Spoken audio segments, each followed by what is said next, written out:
together, for the Republic of Ireland, we expect to see total spend by overseas visitors of €4.94 billion in 2017, driven by 8.98 million visitors.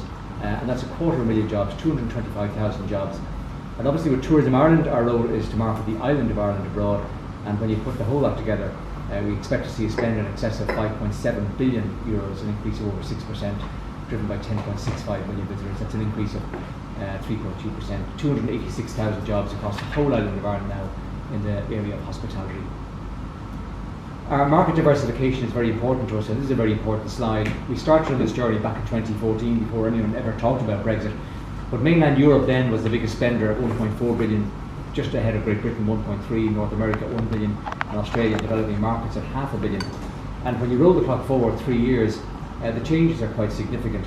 You see mainland Europe still at the tops, but $500 million more, a 37% increase over 3 years. North America, a massive 62% increase over 3 years.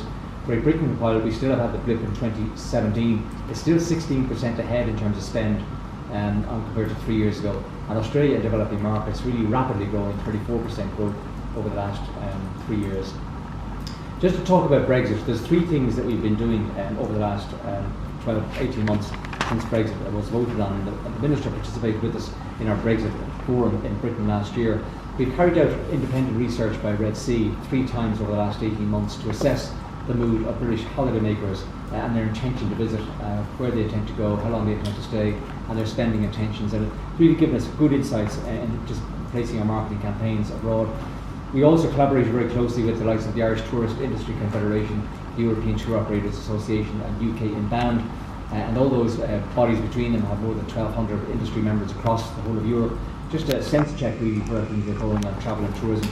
And we also have worked with Fáilte Ireland, who now have a Get Brexit Ready toolkit for the Irish industry here as well, to be as prepared as we can.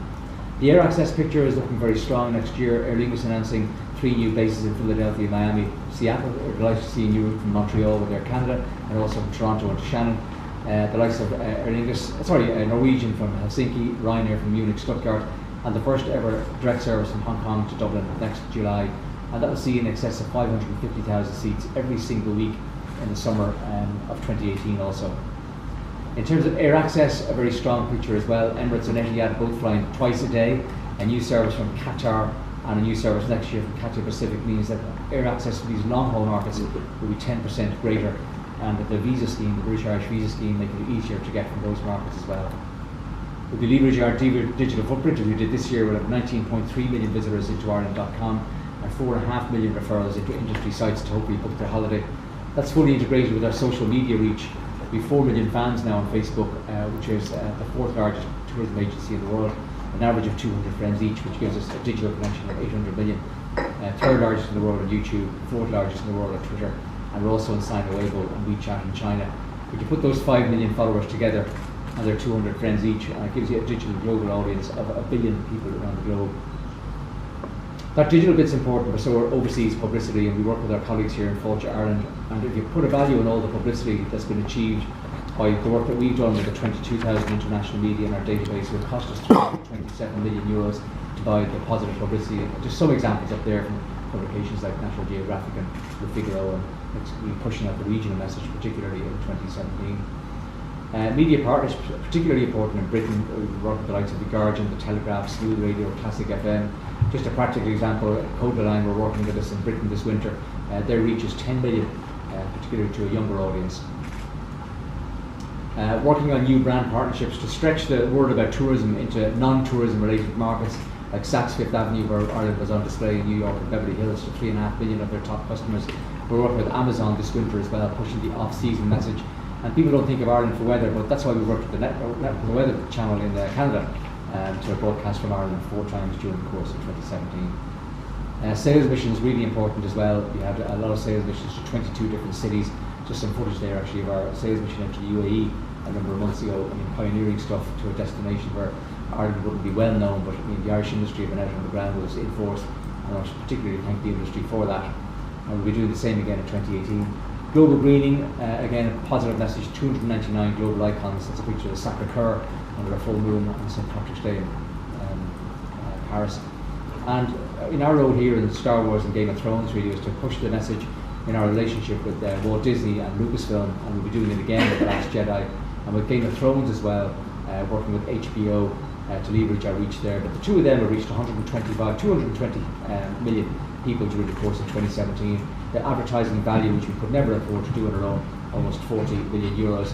And this is actually the campaign you might have seen that we did out of the States. It's the Wild Atlantic Way, and it's a 6-second clip. You'll see it on the curvature of the Earth.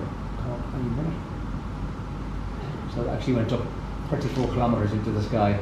The first campaign in outer space in conjunction with the launch of Star Wars. But it's an amazing picture of the curvature of the Earth. It went up on a weather balloon, and it's getting great coverage around the world. I just looked this morning from the likes of New Zealand, the Gulf, and other countries as well. So again, a good PR stunt in the context of Star Wars. And the poster actually says "Visit Earth's Wild Atlantic Way," in case anyone comes across it. A lot of views so far. We're delighted as well that the World Economic Forum in Davos in Switzerland has ranked Tourism Ireland third in the globe now in effectiveness of marketing and branding to attract tourists out of 136 countries, which is a very good place to be. That's up from 10th, 9th, 5th and 3rd in the last 8 years, so we're very pleased with that. So just to reinforce our targets for 2018, looking to grow spend by overseas tourists by 5% to 6 billion euros, will be the best year ever, driven by 10.8 million visitors. And again, really pleased. And just to finish off on something, you can't record this because it's copyrighted until the 27th of December, but it's a little piece that Lucasfilm have done for us. It's a 2-minute clip, and this is a rough cut of it, by the way. But our relationship with Lucasfilm over the last 3 years has been really, really close. They made a few videos for us for Force Awakens.